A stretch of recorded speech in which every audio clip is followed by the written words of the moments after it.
Capítulo 2. El despertar de la nueva muerte. Mayo de 1520. A un par de cientos de kilómetros al este de Tenochtitlán, en los primeros asentamientos de Villarrica de la Veracruz, se acercan 10 carabelas. En una de las embarcaciones se encuentra el capitán que está a cargo de la flota, Hernán Fernández, hermano mayor de Jacinto Fernández, un hombre de gran altura y presencia imponente, con cabello largo y rizado, poseedor de una característica distintiva, en la que su cabellera se divide en dos tonalidades, una mitad colorín y la otra castaña. Luego de unos instantes de meditación en la proa, llama a su escudero que está unos metros más atrás de él. Bravo, bravo, ven aquí, le ordena. El joven oriundo de Sevilla, se acerca y le dice, sí señor. Benjamín, avísale a Jiménez que lidere el desembarco de soldados, caballos y provisiones. Solamente tú, mi esposa, mi hija, mi sirviente y yo, nos encargaremos de nuestra bodega. Debemos ser cuidadosos con la carga. Expresó Fernández. Como ordene capitán, le responde Benjamín. Pero antes de seguir las órdenes, el escudero de Hernán pregunta, ¿cuál de los dos Jiménez, Emilio, o el tuerto? El capitán, sin querer ser grosero, se aclaró la garganta y con una risa contenida, soltó un simple ja. Luego agregó, dile a Emilio. Diego no tiene apuro. Le di la orden de que se quedara con sus hombres en Veracruz levantando la capilla. Así que, al llegar a tierra firme, él no marchará con nosotros al fuerte. Sí señor, le contesta Bravo. En la bodega de la nave está Emilio Jiménez, vistiéndose con la línea de armaduras de acero usadas por la élite de la familia Fernández. Las corazas gozan de una lujosa ornamentación en forma de triángulo equilátero y en el centro del mismo, se encuentra finamente grabado en el acero, una letra F, con trazos angulares y adornos intrincados. Sus contornos audaces y elegantes se integran armoniosamente con los lados del triángulo. El largo trazo vertical de la F se extiende hacia abajo con autoridad, mientras que su barra horizontal superior se curva ligeramente hacia la derecha, creando un aspecto equilibrado. Cada detalle de la letra muestra la artesanía meticulosa y el estilo gótico característico de la región que proviene. Al terminar de ponerse sus ropajes, Benjamín Bravo entra a la bodega y le dice a Emilio, señor. El capitán Hernán dijo que usted está a cargo del desembarco de soldados, caballos y provisiones. ¿Solo te dijo eso?, le preguntó Jiménez. No, también dijo que él, mejor dicho, nosotros, somos responsables de descargar eso, agregó, señalando con énfasis la última palabra entre comillas. De acuerdo, le responde el segundo a cargo de la flota. No olvides que siempre debes mantenernos al tanto de cuál o cuáles son las órdenes y ubicación de eso. Añadió, haciendo hincapié en la última palabra con un gesto significativo. Ahora llegaremos con las bodegas llenas y muchas ratas querrán robarnos, y, el problema no es que nos roben, tenemos de sobra, el problema sería que alguien viera, eso, en su intento de robo. Aseveró para luego escupir al suelo, rascarse la entrepierna y subir a cubierta para reunir a sus hombres.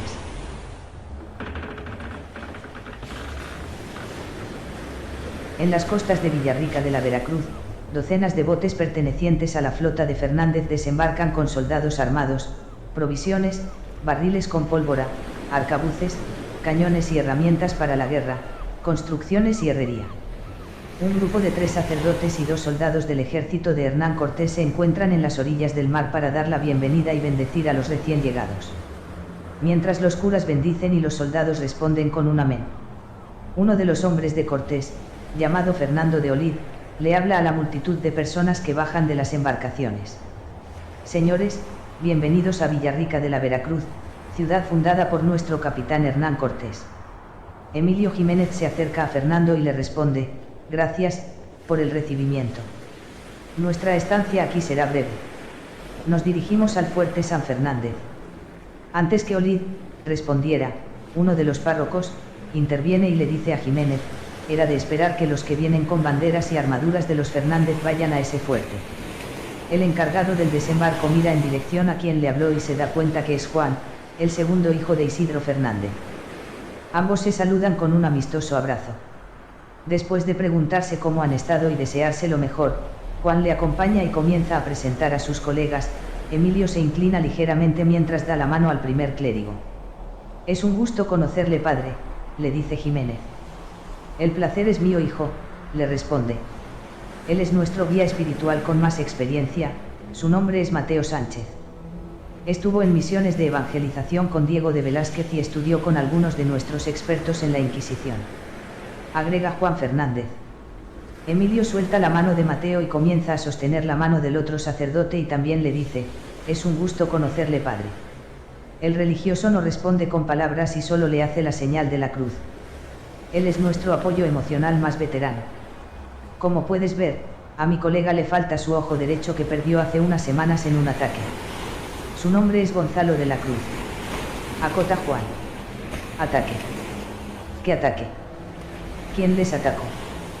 Pregunta Emilio. Antes de que Juan pudiese responder, el sacerdote, Mateo, entra en la conversación y le dice a Jiménez. Estamos esperando que llegue tu capitán Hernán para hablar de ello. El consternado y extrañado segundo al mando de los hombres de Fernández mira a Juan esperando alguna respuesta, pero el religioso solo asiente con la cabeza y le responde, han pasado cosas. Esperemos que mi hermano pueda ayudarnos. Desde luego, un Fernández siempre ayuda a otro Fernández. Solo hay que esperar que desembarque. Contesta Emilio. ¿Por qué Hernán Fernández no lidera este desembarco? Pregunta el padre Mateo. No lo sé. Solo recibí la orden. Pero si quieren verle, está desembarcando detrás de esa zona rocosa a 1 hora de aquí. Responde Emilio mientras apunta con su dedo en dirección sur de la costa. Unas horas después, en la zona rocosa señalada por Jiménez, los botes de la carabela de Hernán llevan barriles, cajas de madera, caballos, arcabuces y cañones. Estas últimas armas son disparadas en dirección a los árboles en la costa antes de llegar, haciendo volar y escapar a las aves y animales por el estruendoso ruido de las armas de pólvora. Tanto Fernández, como sus hombres, su hija Esperanza y su esposa Beatriz, miran y esperan en dirección a tierra firme después de cada disparo. No hay indios, solo animales, está vacío. Es seguro desembarcar, dice el capitán. Estando en tierra firme estribando las cargas en los caballos y carretas, un vigía español advierte a Hernán, capitán. Un grupo de personas se acerca. Deben ser de los nuestros porque veo una gran cruz levantada. Fernández reúne a sus hombres y les dice, hasta que no sepamos quiénes son y qué quieren, no se despeguen de los arcabuces y ballestas. Benjamín, tú, escolta y cuida a Beatriz. Mientras de manera expectante esperan a que se acerque la comitiva, a lo lejos pueden ver las banderas de su propia familia. Bajen las armas. Son de la familia, ordena Hernán. Cuando el séquito ya está a pocos metros, reconoce la cara de su hermano Juan. El capitán de cabellera bicolor, se acerca con una enorme sonrisa al clérigo y le dice, ¿cómo has estado, hermano? Creí que te vería en San Fernández. Debería estar allá, pero prefiero que Cortés quede en deuda, le responde al oído mientras se abrazan. Junto al hermano de Hernán le acompañan Emilio Jiménez, Mateo Sánchez y Gonzalo de la Cruz. Al rato de que todos se saludaran, presentaran sus respetos y se pusieran al día de las novedosas aventuras que cada uno ha vivido, el padre Mateo interrumpe a Juan, no quiero intervenir, ni ser grosero, pero la misión de Dios debe seguir. ¿A qué se refiere?, pregunta Hernán. Hemos sido duramente atacados y estamos en desventaja numérica si es que nos vienen de nuevo, responde tajantemente Juan. Y los hombres de Cortés, supe que ese maldito contrató más de 10 barcos con hombres armados hasta el culo. Responde Fernández entre tono serio y burlón. Juan esboza una leve sonrisa por lo que dijo, pero Mateo, el sacerdote calvo, le increpa, no maldigas, Hernán. Mucho menos en estas tierras en las que abunda la blasfemia y herejía. Fernández no se molesta en responderle, solo lo mira fijamente y sigue hablando con su hermano sin quitarle la vista al sacerdote sin cabello. Hermano, vas a tener que ponerme al día, respecto al último año, responde el capitán. Juan carraspea y comienza a contarle a su hermano, después que Cortés fundó Villarrica, unos indios que se hacen llamar totonacas, le dijeron que hacia el oeste hay una ciudad gigante en un lago, con construcciones de oro y edificios triangulares. Creemos que se refieren a pirámides, agrega entre su explicación, para luego seguir, no hubo que explicar más que eso y Hernán comenzó a organizar la expedición hacia el oeste, pero justo cuando estaban pactando, un grupo de indios provenientes de la ciudad que mencionaban los totonacas, llega para cobrar sus impuestos. Solo que esos impuestos no eran en oro, ellos cobran con personas para sus sacrificios. Cortés y Pedro de Alvarado mandaron a apresar a ese grupo de recaudadores, les dijo que querían parlamentar con su líder al cual iban de camino a visitar. Luego de eso volvieron a Veracruz por armas para los aliados, pero una noche antes de salir de Veracruz en búsqueda de la ciudad que mencionaron, unos soldados se le amotinaron, pero pudo sofocar la revuelta. Ejecutó a los cabecillas, y como castigo para el resto de rebeldes, ordenó que les dieran una paliza no mortal por parte de los que no tenían nada que ver con el motín. Luego mandó sacar todo lo útil de los barcos para luego quemarlos y dejar sus restos abandonados, así no habría ninguna deserción. Solo nos dejó unas docenas de hombres en Veracruz, los cuales levantamos las primeras casas, capilla y cuarteles. Aprendimos y les enseñamos a los trabajadores totonacas que nos regaló su líder. Aprenden rápido y están alucinando con las cosas hechas de hierro. ¿Y qué pasó con Cortés? Hasta donde sé, Velázquez tiene permiso de fundar asentamientos. Él no es nadie para fundar algo. Contesta Fernández. Después de asegurarse que sería inútil cualquier tipo de deserción, se llevó al ejército hacia el interior de estas tierras, eran alrededor de 400 españoles y más de 1000 totonacas. Pasados de varios días marchando se encontraron con una ciudad llamada Tlaxcala. En las cartas que llegaron durante esos meses a Veracruz, eran nombrados como los tlaxcaltecas. El sacerdote de apellido Fernández, interrumpe lo que está diciendo para sacar de entre sus ropajes, un lote de cartas que entrega a su hermano. Aquí están las cartas, le señala mientras se las entrega en sus manos. Al parecer, los tlaxcaltecas, no los recibieron muy bien, porque tuvieron un par de batallas hasta que el consejo de esa ciudad decidió pactar, y cuando estaban pactando, la misma leyenda de la ciudad con construcciones de oro fue mencionada. Pero estos tlaxcaltecas, al parecer llevan años de guerras contra los habitantes de la maravillosa ciudad. A los días de haber hecho tratos de paz, los tlaxcaltecas les dieron más soldados, mujeres y provisiones para seguir con la marcha. Juan detiene su relato para esperar que su hermano termine de asimilar la información que escucha sorprendido. No te lo puedo creer, funda ciudades, marcha y conquista sin autorización de Velázquez o la corona. Ese maldito hijo de perra tiene pelotas. Gonzalo de la Cruz carraspea y abre los ojos en señal de reclamo por la blasfemia del capitán Fernández. Entre medio del silencio incómodo, Emilio dice, Padre Juan, por favor siga. Pasaron unos días marchando, y llegaron a otra gran ciudad llamada Cholula, al parecer tuvieron un falso buen recibimiento, porque a los días, encontraron trampas y rumores de que se acercaban miles de soldados enviados por el rey que Cortés mandó a avisar que querían hablar amistosamente, todo con el fin de matarles. Hernán con la desesperación empezó a masacrar a los habitantes de Cholula.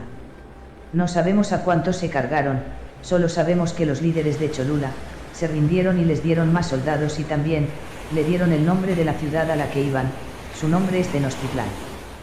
Tenochtitlán. Esa ciudad ya está en los mapas que envié al rey Carlos hace un año, contesta Hernán Fernández. ¿Ustedes ya sabían de esa ciudad? Pregunta con incredulidad el padre Mateo. Pues claro que sí, los Fernández siempre estamos adelantados. La única diferencia es que nosotros sí exploramos y no conquistamos. Esa ciudad que mencionan es maravillosa, sus edificios blancos reflejan el sol, pero no está hecha de oro. El fraile, impresionado por la respuesta, se queda en silencio, pero es justo en ese momento que comienza a garuar. Será mejor que nos vamos a San Fernández, dice el Hernán. Amarren las carretas, suban a los caballos, nos vamos. Ordena. Padre Mateo, ustedes también pueden venir con nosotros, si quieren podemos negociar materiales y mano de obra. Si no tienen oro o especias, no importa, podemos negociar otros servicios y favores. Usted sabe que Dios obra de maneras misteriosas, le ofrece el capitán de rizos bicolor. Al poco tiempo de emprender la marcha, en las filas de la comitiva, se vuelven a juntar Hernán que va cabalgando, su hermano sacerdote Juan, junto a sus colegas párrocos Mateo y Gonzalo, que montan caballos prestados por Fernández para seguir con la conversación. Oye Juan, ¿Cortés pudo llegar a Tenochtitlán o ya lo sacrificaron?, pregunta Hernán entre risas que le sigue Emilio Jiménez y su escudero Benjamín. Al ver la cara de desconcierto del padre Mateo y el padre Gonzalo, Juan decidió no darle atención a lo que dijo su hermano y sigue relatando, las últimas dos cosas que sabemos, se supieron por dos fuentes de distinto origen, pero que convergen en el mismo problema. Hernán lanza un escupitajo al suelo y le pregunta, ¿con qué mierda van a salir ahora? Gonzalo de la Cruz vuelve a carraspear, como la vez anterior, para dar a entender la misma disconformidad por las malas palabras. A lo que el capitán de la comitiva le responde a de la Cruz, está enfermo padre, le diré a mi curandero que le ayude, para que no carraspee tanto. El padre, ofendido por la evasiva a sus expresiones, decide no apurar el paso e irse más atrás. Fernández, agraciado por la situación, le ordena a su hermano que continúe. Juan, un tanto incómodo, prosigue, una de esas fuentes es la última carta enviada por un mensajero de Cortés, y ahí decía que a los días después de salir de Cholula, encontraron la ciudad de Tenochtitlán, conocieron a su líder llamado Moctezuma, los recibieron con flores, regalos e inciensos. En las cartas dice que los recibieron bien, hasta que un día, mientras el rey les mostraba las pirámides, estaba lleno de cráneos, huesos, cortinas hechas con pieles y muchas otras barbaridades. Es ahí que Juan detiene su hablar para persignarse al mismo tiempo que el padre Mateo. Acción que es vista y repetida por el escudero, Benjamín.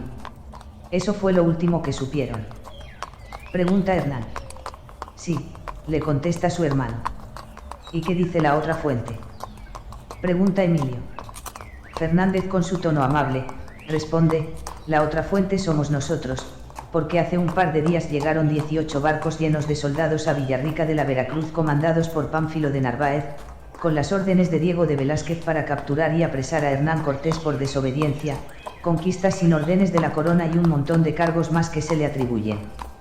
El hombre con cabello de 2 tonalidades hace un silencio mientras inhala y exhala en son de expresar su hastío por todo lo que le cuentan. ¿Qué hay del ataque que comentaste, Juan?, le pregunta Emilio. Ah, cierto, exclama el párroco. Unos días antes de que Narváez llegara, un destacamento de indios atacó Veracruz, mataron a varios, quemaron unas tiendas de campaña, se llevaron a 10, entre ellos estaba un buen hombre, Juan de Argüello, que lo decapitaron y se llevaron su cabeza. Según los totonacas que estaban con nosotros, los que nos atacaron eran mexicas, nombre los habitantes de Tenochtitlán. Y desde hace días que no tenemos noticias, no sabemos si Pánfilo encontró a Cortés, o si Cortés tomó Tenochtitlán. No sabemos nada, dice Juan en la conversación que tiene con todos los presentes. Este mismo se acerca al oído de su hermano Hernán y le susurra, parece que hay un enfermo de viruela en el ejército de Pánfilo y también en esas filas está nuestro hermanito Jacinto. El capitán se queda en silencio y luego exclama entre dientes, ¡qué maldita mierda!, mientras sigue cabalgando junto a todo el séquito en dirección al fuerte San Fernández, que llegan al cabo de unos días. 24 de mayo de 1520. Bajo el sol ardiente del Nuevo Mundo, 6 intrépidos soldados de Pánfilo de Narváez se encuentran al borde de un río de agua dulce llenando barriles y cantimploras con agua. Sus rostros están curtidos por el viento y el sol. De la media docena de españoles, se encuentran Jacinto Fernández, Alfonso Carvalho, Felipe y otros 3 compañeros que vigilan la zona con arcabuces y ballestas. Mientras Jacinto sostiene un barril que llena con agua, su compañero Felipe le pregunta, ¿por qué un Fernández decidió ser sacerdote? Ustedes son conocidos por sus negocios, por su tecnología, por sus estaturas y por cogerse a las mujeres más hermosas. Entonces, no me cabe en la cabeza que exista un Fernández que elija el celibato y todas las privaciones. Yo no podría. El castellano le responde, no sé por qué Juan eligió lo que eligió, solo sé que siempre fue el más bondadoso de nosotros. Cuando Hernán intentaba ganarme en los entrenamientos con espada, siempre nos decía que no nos lastimáramos en serio y que aprendiéramos a defendernos más que atacar. Eso se oye más bien como filosofía oriental, más que católico, le responde Felipe. Eso debe ser porque mi padre Isidro se ha nutrido de todas las culturas, contesta Fernández. ¿Hasta de judíos y musulmanes?, pregunta Felipe. No, eso no. Sus culturas favoritas son los chinos, tártaros, griegos y egipcios. Responde junto a un gran silencio mientras sigue llenando barriles. Llegada la puesta de sol, después de cargar las carretas con barriles de agua y cantimploras a tope, los europeos vuelven al campamento en donde el ejército de Pánfilo descansa de su marcha antes de emprender nuevamente el camino para capturar a Hernán Cortés. Jacinto Fernández vigila con su ballesta los flancos mientras avanzan las carretas.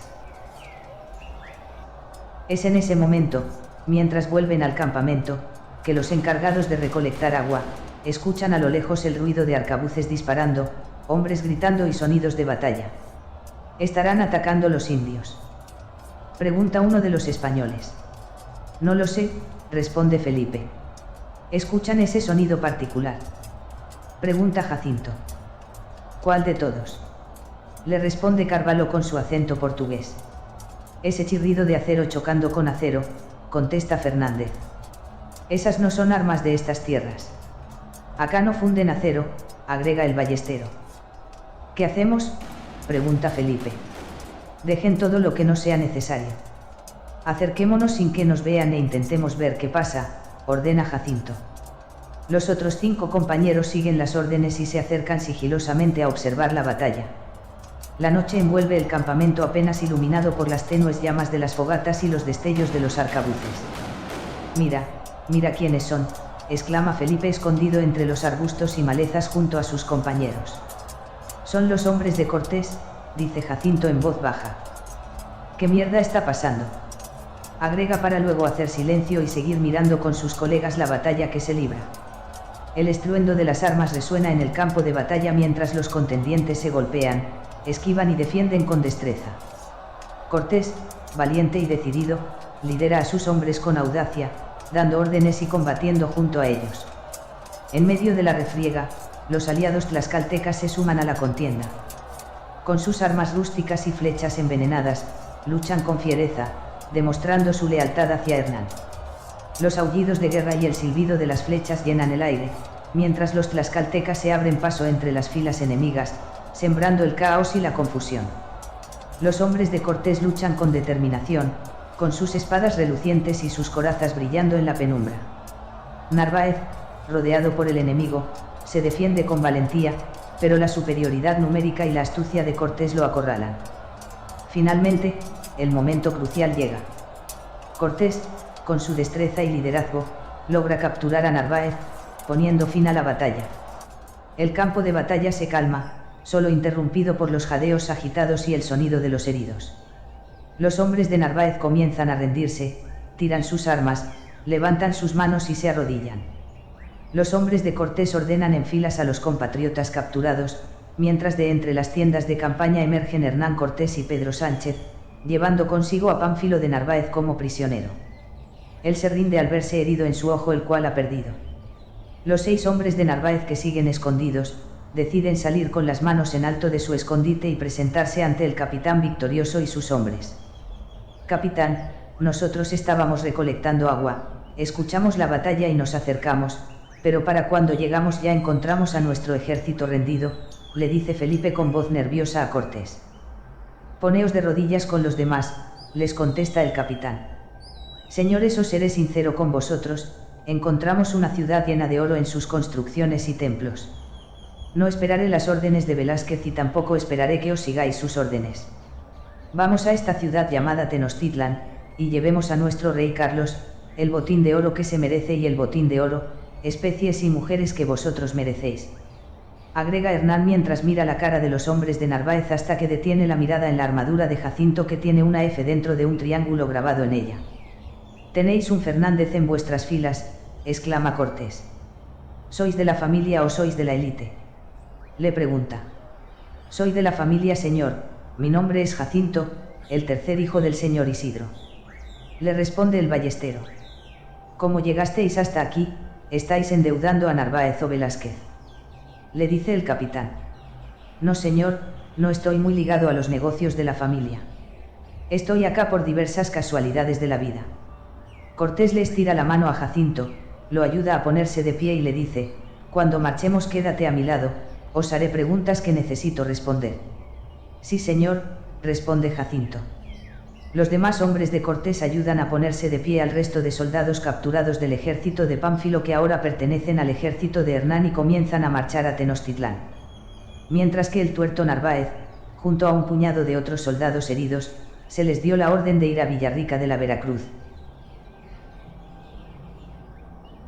Entre las filas de los nuevos reclutas de Cortés se encuentra Francisco Eguía, un africano cuyo estado de salud se ha deteriorado en los últimos días. La fiebre, el dolor de cabeza y muscular lo aquejan constantemente. Durante la batalla, fue alcanzado por flechas envenenadas que se clavaron en su brazo, provocando una herida profunda. A medida que avanzan en su viaje hacia la capital mexica, Francisco nota cambios preocupantes en su condición. El color alrededor de la herida comienza a alterarse, adquiriendo tonalidades más oscuras y siniestras. El dolor se intensifica y sus síntomas previos a los flechazos empeoran notablemente. El africano lucha por mantener el ritmo con el resto de los soldados, pero la debilidad y el malestar lo acosan. La fiebre lo consume, debilitando su cuerpo y minando su resistencia. Sin embargo, sigue adelante, confiando en que la determinación y el coraje lo llevarán a superar esta prueba. Mientras Francisco avanza en medio del peligro y la incertidumbre, los temores de una infección mortal acechan en su mente. La fiebre ardiente y los cambios visibles en su herida lo hacen sospechar de la presencia de un mal más oscuro y poderoso. Pero no hay tiempo para detenerse, la marcha continúa y la batalla por la conquista sigue en curso. Antes de ir directamente a Tenochtitlán, Cortés decide conducir a su ejército al fuerte San Fernández. Cuando llegan al asentamiento de la familia de Jacinto, este último se encuentra con sus hermanos mayores recién llegado de las costas de Veracruz. Hernán Fernández recibe a Hernán Cortés, que viene acompañado de su hermano Jacinto. Tantos años sin verte, tocayo. ¿Alguna deuda pendiente que me debas o que me quieras deber?, le dice amistosamente Fernández a Cortés. No os preocupéis por vuestras deudas pasadas. Os vengo por una nueva oferta que vosotros estaréis contentos de pactar, le responde al hombre de cabello bicolor mientras con su mano señala la presencia de Jacinto. Pasen, pueden tomar agua y comida, pero no pueden entrar con enfermos de viruela, sarampión o que tengan fiebre, de acuerdo, exclama antes de permitirle el ingreso a Cortés y sus hombres. Dentro del fuerte se halla montado un cuartel desde donde comanda Hernán Fernández a sus hombres y vasallos. Y dentro de esa estructura se encuentran los tres hermanos Fernández y Hernán Cortés conversando.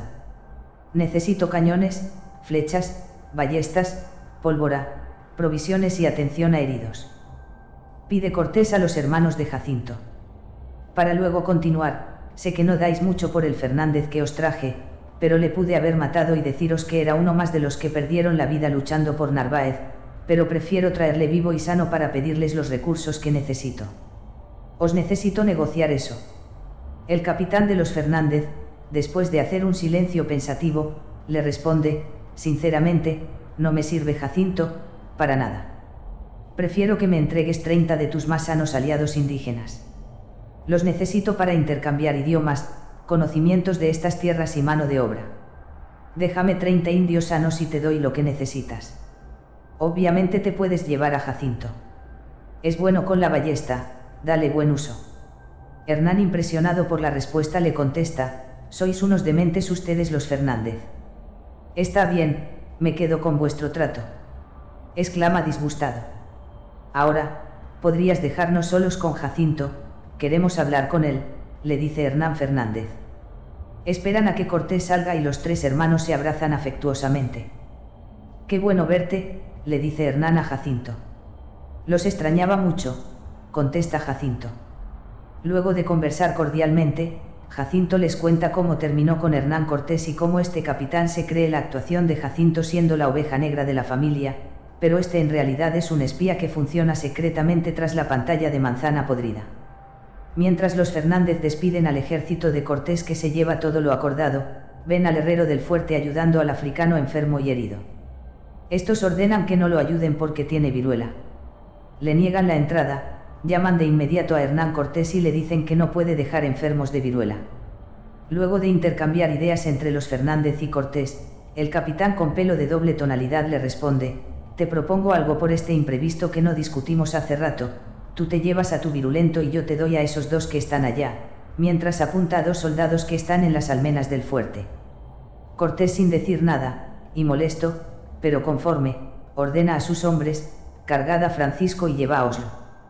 Se llama Francisco, igual que tú, le dice Juan Fernández al herrero que intentaba ayudar al virulento y que ahora tiene sus ropas llenas de sudor y sangre de aquel africano. Oye Cortés, le grita el capitán de rizos bicolores, usa a ese virulento para contagiar esa ciudad, apuesto que es más efectivo que sitiarla. Agrega en sus últimas palabras dirigidas a Hernán Cortés. Junio de 1520. Unos días antes de llegar a la capital mexica, las erupciones cutáneas comienzan a aparecer en el rostro de Francisco de Eguía. Es por ello, y a modo de aislarlo de los demás para evitar contagios, lo mantienen en la retaguardia junto a otras personas de bajo valor para el contexto bélico en el que se encuentran. El día que llegan a Tenochtitlán, mientras marchan por una de las calzadas que conducen al interior de la ciudad, Hernán Cortés y sus hombres se percatan que la ciudad está más silenciosa que lo de costumbre.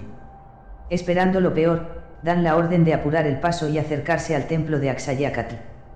Es en medio de su entrada, que los mexicas comienzan una emboscada contra los españoles, disparan sus flechas a los extranjeros. Unos cuantos españoles caen por las flechas y son capturados por los habitantes, mientras que el resto logra entrar al templo para resguardarse. Los soldados que pertenecían a Narváez están maravillados con la ciudad, pero no pueden disfrutar de una vista hermosa como se debe, ya que por las calles, templos y techos, hay restos humanos y sangre que no ha sido limpiada en semanas. Desde cualquier parte se encuentra evidencia que por esas calles, hubo una desproporcionada masacre. El repulsivo hedor de carne descompuesta que ha estado expuesta al sol durante días, provoca náuseas en los hombres que recién llegados se preguntan qué está pasando. A los pocos días, todos los españoles y aliados, se enteraron que mientras Pedro de Alvarado estaba reemplazando a Hernán Cortés, mató a miles de mexicas que celebraban sus fiestas con cantos, bailes y sacrificios. Cortés reprende a Alvarado, pero al día siguiente se les vio riendo como si nada hubiera pasado. Para calmar a la población, Hernán Cortés pide a Moctezuma que hable con su pueblo. 2 españoles escoltan al Tlatoani hasta las murallas, este le habla a su pueblo en su idioma nativo, mientras la traductora de Cortés le va confirmando que lo que dice sea lo que él pide. Pero antes de que Moctezuma pudiera seguir persuadiendo a los habitantes, los mexicas comenzaron a lanzar piedras a su líder, dándole múltiples impactos en su cuerpo y cabeza, para posteriormente caer de la muralla y quedar inconsciente en el suelo. Cortés ordena que lo pongan a cubierto y curen sus heridas. Cada día que pasa es una pesadilla para los forasteros, ya que son sitiados sin poder ofrecer mucha respuesta bélica y solo ofrecen defensa gracias a los muros del templo que los rodean. Por idea de Pedro de Alvarado, se da la orden de conseguir toda la madera útil para hacer puentes y usarlos para salir de la ciudad a través de las calzadas que han estado saboteando los mexicas con el fin de evitar la huida de los españoles. Se destruyen murallas, techos y todo tipo de construcción u ornamentación, capaz de cumplir su rol de material necesario.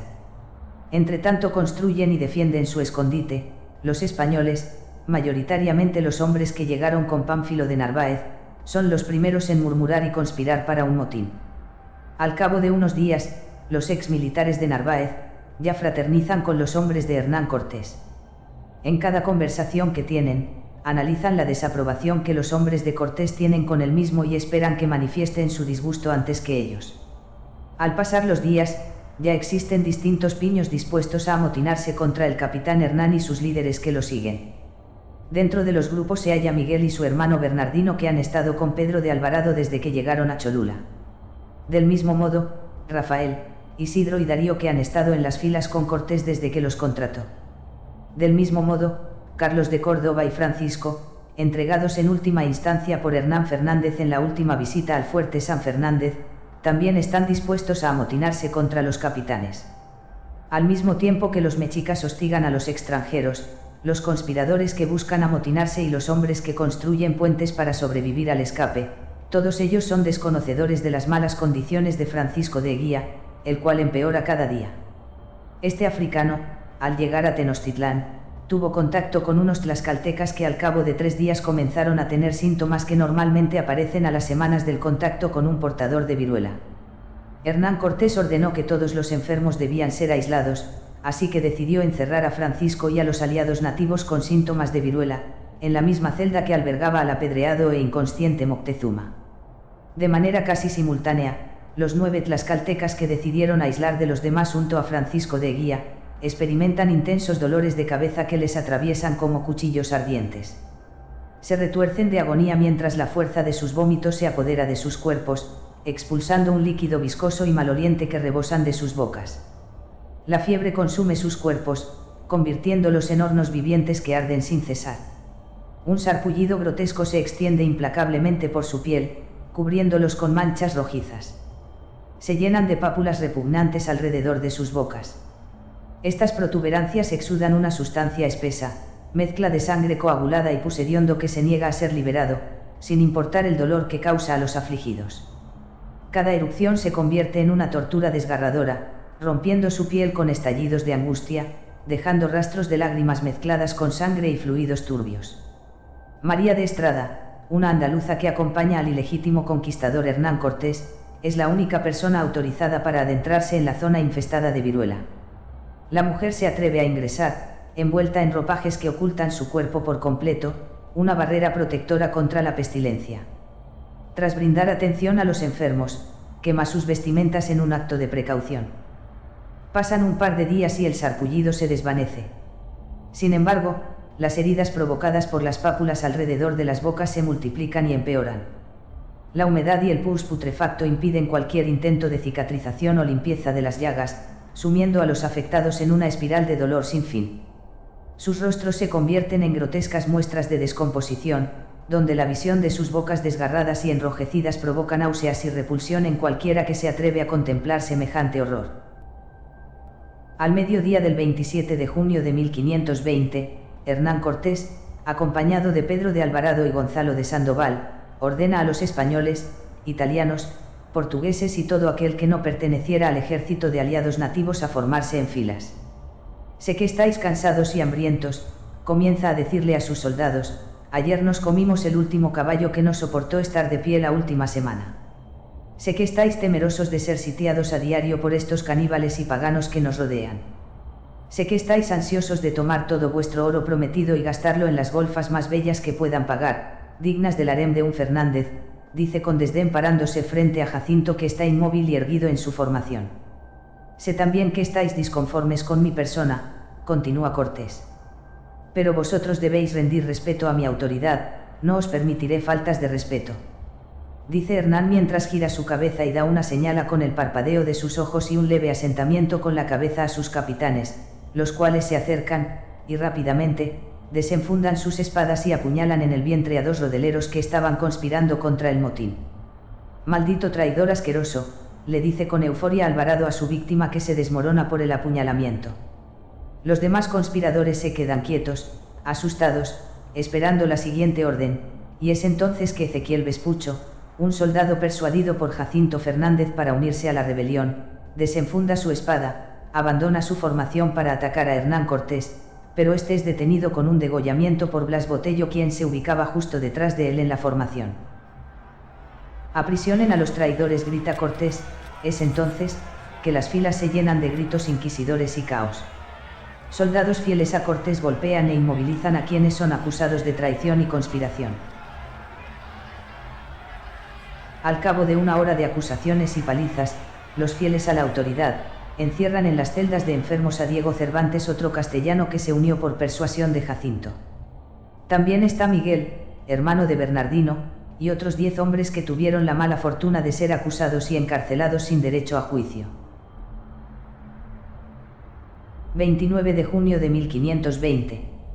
Los capitanes ordenan poner telas, ropa o lo que sea necesario para atenuar el ruido de las herraduras golpeando el suelo cuando los caballos caminan. Bernardino, Jacinto, Francisco, Alfonso, Isidro, Darío, Felipe y Carlos, los cuales no fueron acusados y encarcelados, se reúnen y planean secretamente un segundo motín. Mientras estos atienden las órdenes de los superiores. Bernardino en voz baja le dice a Carlos, Francisco y tú podrían hablar con Rafael, yo no confío en él, me da mala espina. No sé nada de ese tal Rafael, solo sé que tiene más grande el pulgar que la polla, le responde Carlos. Eso no importa. Lo que importa es que sepamos si se unirá a nosotros, le contesta Bernardino. Esas cosas sí importan, le rebate Carlos mientras amarra ropa a las patas de los caballos. Cuando un hombre no tiene las pelotas y la polla bien puestas, nunca serán hombres que tomen decisiones por sí mismos, son como mujeres interesadas que viven a la sobra de sus hombres, replica con seguridad el castellano. Jacinto Fernández interrumpe la conversación y les dice, yo hablo con Rafael, apuesto que lo puedo convencer. Pero antes que pudiera seguir con su propuesta, Gonzalo de Sandoval, capitán paisano de Cortés, exclama: Fernández y Carvalho, escoged un compañero. Luego de escoger, los 4 sacaréis a Moctezuma de la celda y lleváoslo a la muralla junto a la puerta.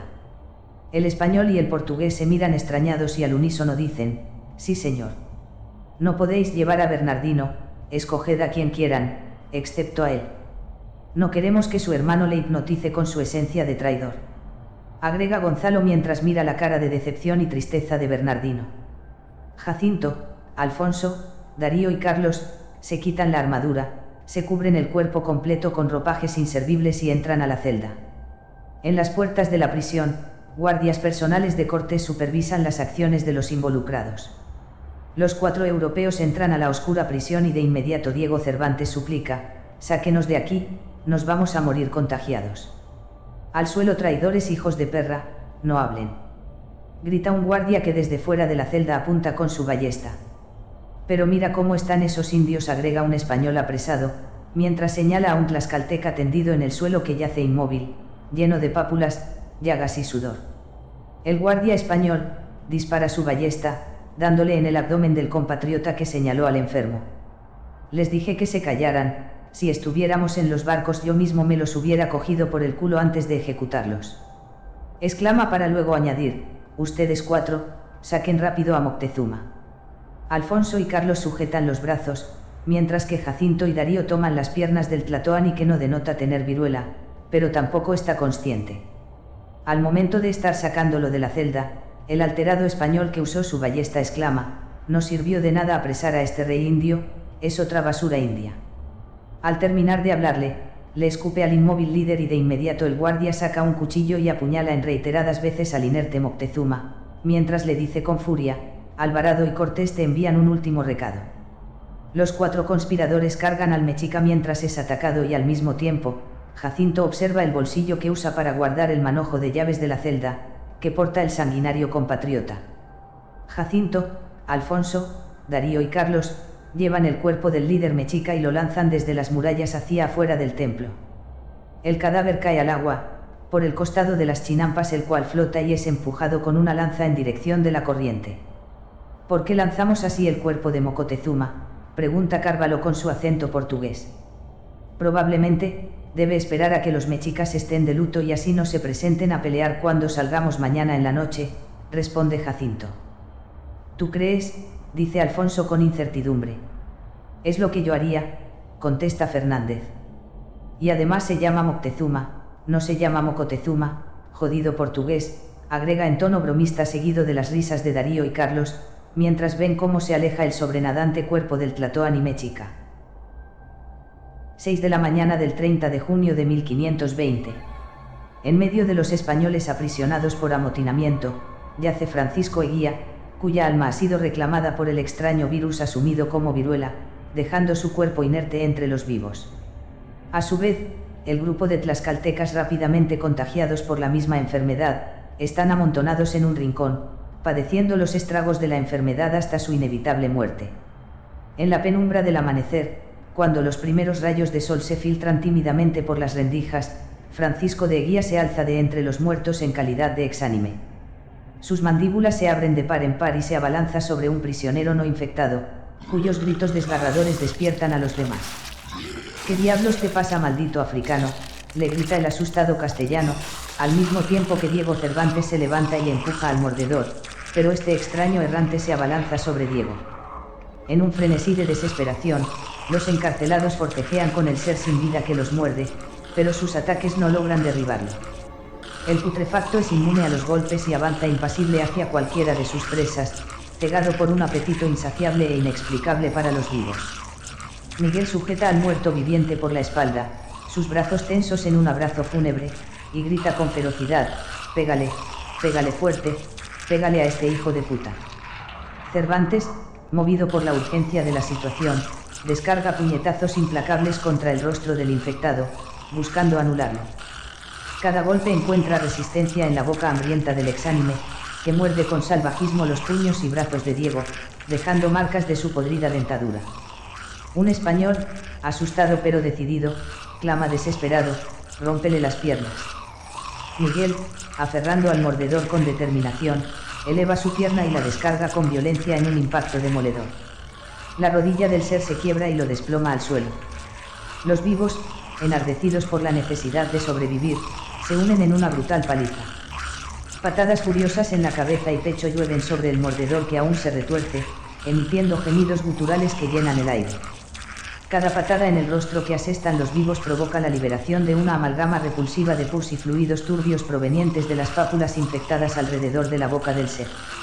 El ambiente se impregna con el olor nauseabundo y viscoso de su enfermedad, pero eso no detiene la determinación de los supervivientes, que continúan golpeando con rabia y desconcierto. Mientras los prisioneros luchan por controlar al voraz africano, un tlaxcalteca que murió hace un par de horas, se encuentra erguido tras Miguel, se abalanza y hunde sus dientes en el cuello del infeliz. Sus compatriotas, desesperados, intentan socorrerlo, pero son embestidos por el resto de los indígenas infectados, quienes también se levantan y muerden con ferocidad. El sanguinario guardia español que apuñaló a Moctezuma, mientras duerme en su guardia como vigilante de la celda, se despierta por los gritos de la pelea. Más les vale que se cojan bien, dejen sus pollas llenas de mierda, porque quizás para mañana se los cojan los indios y los maten en las pirámides. Exclama con intención humillante hacia dentro de la celda mientras golpea la puerta de la misma. Vivos y muertos se enzarzan en una batalla sin armas, usando solo sus puños, patadas y mordiscos. En medio de la lucha encarnizada, los infectados continúan hundiéndose en la carne de los agotados sobrevivientes, cuyos cuerpos, debilitados por días de inanición y hambre, se desangran sin cesar. La infernal escena se prolonga, sumiendo a los prisioneros en horror y desesperación. Las fuerzas se agotan, pero la lucha continúa, alimentada por un instinto primario de supervivencia. Cada mascada de los mordedores deja a los vivos debilitados y desangrándose, mientras la muerte acecha en cada rincón oscuro de la prisión. No hay súplica o razonamiento que atiendan los muertos sobre los vivos. La falta de armamento y el desconocimiento de cómo lidiar con estos muertos caníbales prolonga el enfrentamiento durante más de una hora. Los atacantes persisten sin mostrar signos de fatiga, una condición que los contrincantes no poseen. Agotados por el esfuerzo sobrehumano, caen casi inconscientes y desangrados, transformándose en presas vulnerables para los caníbales siniestros que disfrutan arrancando trozos de carne cruda. El festín despiadado no se interrumpe ni siquiera por la presencia repugnante de orina y materia fecal adherida a la ropa y cuerpos de los europeos, quienes no se han aseado en meses. Al mediodía de esa misma jornada, Bernardino se presenta junto a Jacinto Fernández, Alfonso Carvalho y Darío ante el vigilante grosero que vigila la puerta de la celda, quien se encuentra cómodamente sentado. Con determinación, Bernardino inquiere al corpulento y manco custodio, ¿qué pasó adentro? En la madrugada escuchamos gritos. El guardia, con una morbosa sonrisa, responde, pasó lo que siempre pasa cuando hay hombres encerrados en una celda y saben que nunca más van a salir. Se metieron las pollas hasta el estómago y luego se durmieron. El hermano de Miguel rebate de inmediato, esos gritos no eran de placer. El guardia se ríe y le responde, el placer es solo para algunos, quizás no a todos les gusta cagar semen como a tu golfa madre que grita de felicidad cuando hombres como yo la cogen por atrás. La ofensa hace que Bernardino desenvaine su espada y coloque la punta afilada en el grasiento cuello del custodio. Con furia le exige, repite eso, bastardo regordete. Te reto como hombre a que repitas esas palabras. El guardia, desafiante, responde, como hombre, hombre, de hombría quieres hablar. Tú y tu hermanito no tienen la categoría de hombres, él es un amotinado traidor, y tú al ser su hermano, llevas su misma sangre, para mí, son como mujeres con pollas pequeñas, eso es lo que son, y para lo único que sirven es para dar problemas y entregar el culo. Bernardino arroja su espada a un lado y se abalanza sobre el grosero guardia, intercambiando puñetazos mientras ambos caen al suelo enredados en una pelea frenética. Pelea como un hombre, le insta el vigilante mientras luchan cuerpo a cuerpo. Jacinto y Darío se interponen para separar la riña, colocando a ambos hombres de pie. Fernández interviene diciendo, no hay nadie cerca. Nadie nos ve. Arreglen esto como hombres, sin armas. El vigilante y Bernardino se colocan en posición de combate, frente a frente. El guardia lanza golpes que Bernardino esquiva hábilmente, balanceándose hacia atrás. El hermano del amotinado contraataca con un golpe de su mano derecha, pero es bloqueado por el antebrazo izquierdo de su oponente. Pégame sin miedo, con o sin mi mano izquierda te podría matar a golpes, condenado hijo de perra, desafía el guardia a Bernardino. En un movimiento casi sincronizado, ambos se acercan y se golpean mutuamente sin caer, soportando la furia del otro. En medio del torbellino de golpes, el guardia logra separarse con un ágil rodillazo. Bernardino cae al suelo y antes de que Jacinto y Darío puedan intervenir para poner fin a la pelea que ya ha concluido con la caída de su compañero, el furioso guardia propina una patada en la sien a su oponente, dejándolo inconsciente. Alfonso Carvalho le reprocha: no lo golpees. Ya está en el suelo, no le pegues cuando está en el suelo, maldito cobarde. Jacinto y Darío sujetan al vigilante para evitar que continúe golpeando a Bernardino, quien yace inerte. Llévate a Bernardino. No podemos permitir que lo vean así. No deben enterarse de esta pelea, indica Jacinto a Alfonso, el cual arrastra el cuerpo de su compañero para alejarle de su agresor. Mientras Fernández mantiene al guardia bajo control, logra arrebatarle las llaves de la celda que cuelgan de su armadura. Jacinto y Darío esperan a que el hombre se calme, lo sueltan y le preguntan qué sucedió. El manco, ya más tranquilo, responde desafiante: no les debo explicaciones ni tengo que rendir cuentas ante ustedes. Solo informo a mi capitán Cortés. Jacinto respira profundamente y, sin ánimo de seguir discutiendo, le pregunta: ¿cuál es tu nombre? ¿Puedes decirme tu nombre?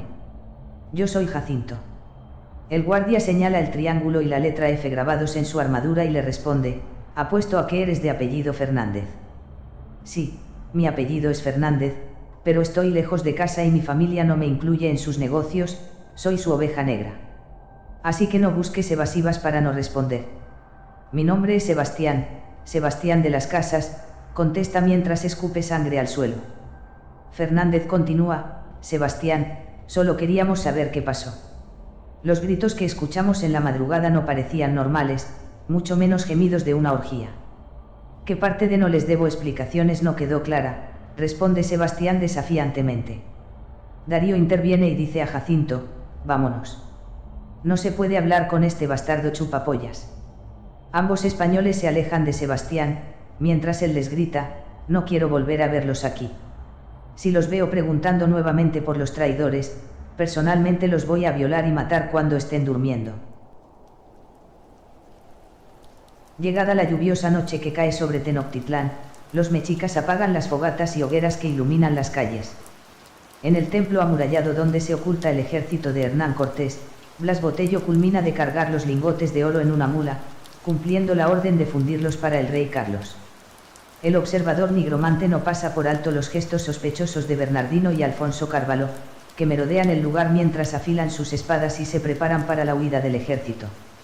Botello hace una seña a su colega, Ponce Medina, un hombre de barba larga y canosa que llega hasta su ombligo, y le dice: oye, Barbas Blancas, acompáñame. Tengo un mal presentimiento. Ponce, nervioso, responde: ¿qué mal presentimiento? Es sobre la salida que haremos. Botello niega con la cabeza y responde: no, no es eso. Es algo más. Parece que tenemos más manzanas podridas entre nosotros. Ambos españoles siguen de cerca los pasos de Bernardino y Carvalho hasta que los ven reunidos a un costado de una de las pirámides, junto a Jacinto Fernández, Rafael Castillo, Carlos de Córdoba, Darío, Felipe, Francisco e Isidro. Botello y Medina, ocultos en la oscuridad de la noche, intentan escuchar la conversación de los 9 conspiradores, pero la poderosa lluvia que cae ahoga cualquier sonido a la distancia. No me parece bien que estos bastardos estén reunidos, mucho menos si tienen a un portugués entre ellos. Tú quédate aquí y sé testigo de lo que pueda pasar, ordena el nigromante a su compañero de barba canosa, quien asiente con la cabeza. Blas Botello se acerca lentamente y con sigilo, hacia los 9 conspiradores, pero, sin querer, pisa un trozo de madera que cruje y llama la atención de los hombres que quiere espiar. El nigromante se esconde y se queda inmóvil, esperando no ser descubierto.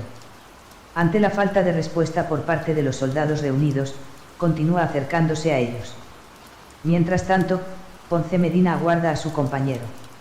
Después de unos minutos, Botello regresa y dice: están planeando algo y no debe ser bueno. Lo más probable es que estos malditos quieran amotinarse. Ponce, incrédulo, pregunta, ¿en serio? Botello confirma con seriedad, sí, y lo peor es que no podemos seguir perdiendo hombres, no en esta desventaja. Iré a buscar a mi capitán Cortés.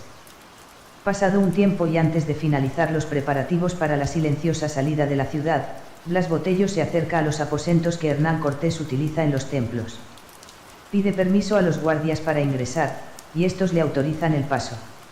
Dentro de la habitación, Botello se reúne con los capitanes Pedro de Alvarado, Gonzalo de Sandoval, Hernán Cortés y también se encuentra Rafael Castillo. ¿Qué os trae por aquí?, le pregunta Hernán. Señor, vengo a informarle que tenemos más traidores entre nosotros, responde el nigromante. Llegas tarde.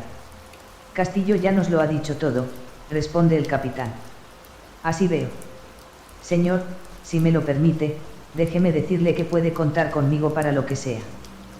Permítame decapitar a ese portugués. Odio a los portugueses, replica Botello. Hernán lo mira y responde, sé lo mucho que odiáis a los portugueses, pero estamos en desventaja numérica. Cuando salgamos por esa calzada no habrá vuelta atrás y os podríais morir en el intento. Cada hombre cuenta para la batalla. Pero os prometo que si salimos vivos de aquí, os daré el placer de descuartizar al portugués. Ahora volved a vuestras filas que pronto nos vamos. Entonces, Gonzalo de Sandoval interviene y pregunta, ¿cuáles serán sus órdenes, capitán? Hernán responde con serenidad, cambiad de lugar con Alvarado. Matad a los traidores si es que dan la señal, pero no matéis al Fernández, le necesito con vida. Contesta Cortés mientras se persigna. El silencioso escape está en marcha y Bernardino deja la celda abierta donde se encuentran los contagiados de viruela, sin tener conocimiento de que se han convertido en inagotables y caníbales muertos vivientes. Su liberación desata el caos y desmorona los planes españoles de huir en silencio. Una terrible y encarnizada masacre se desencadena entre los mexicas, españoles y tlaxcaltecas, a medida que intentan lidiar con la amenaza imprevista de los infectados. La lucha por la supervivencia se vuelve despiadada y frenética, sumiendo a todos en una vorágine de violencia y desesperación.